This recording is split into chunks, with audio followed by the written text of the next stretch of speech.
So students देखते हैं 2024 का 27 जून का क्वेश्चन है, म्यूचुअल इंडक्टेंस का क्वेश्चन है।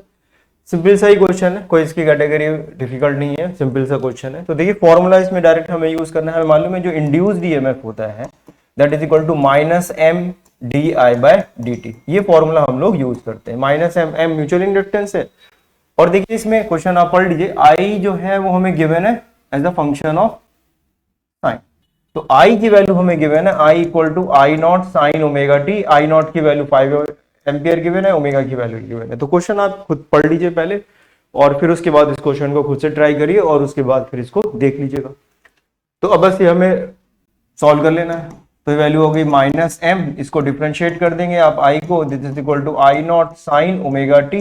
इसको आपने डिफरेंशिएट किया तो वैल्यू आ गई minus M I naught omega cos omega T. देखिए डिफरेंशिएशन हमने करा है तो ये ओमेगा बाहर आ जाएगा, आई नॉट तो बाहर होगा, साथ में ये ओमेगा भी बाहर हो जाएगा। तो ये वैल्यू हमारे पास यहां से आ गई। अब इसकी मैक्सिमम वैल्यू कितनी होगी? मैक्सिमम वैल्यू कितनी हो गई? That is equal to minus M I naught into omega.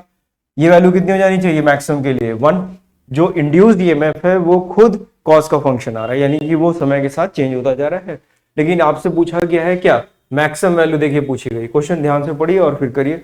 तो मैक्सिमम वैल्यू पूछी गई, तो मैक्सिमम वैल्यू किसी साइनोसाइडल फंक्शन में कब होगी? जब साइन या कॉस की वैल्यू 1 हो जाएगी, जो कि उसकी मैक्सिमम वैल्यू भी होती है। तो ये मैक्सिमम वैल्यू आ गई हमारे पास, सॉल्व कर लेंगे आंसर आ जाएगा। तो मैक्सिमम वैल्यू कितनी आ गई? केवल मैग्नीट्यूड ही देखा जाए तो पूछा जाए, नेगेटिव साइन तो लेंस लॉ की वजह से आ रहा है। तो जो मैक्सिमम वैल्यू आएगी हमारे पास, जो मैक्सिमम वैल्यू आएगी वो एम, एम कितना गिवन है? देखिए ये गिवन है, कितना है? 2 इंटू 10 की पावर माइनस 3 लिख सकते हैं। करंट कितनी गिवन है? 5। और ओमेगा कितना दिया है? 55। तो सॉल्व करेंगे हम लोग तो वैल्यू आएगी पाई बाय 2। देखिए ये 2 इंटू 50 100 हो गया, 10 की पावर माइनस 1 बचा। तो ये 1 5/10 हो गया, 5/10 मतलब 1/2, तो पाई बाय 2 आ गई।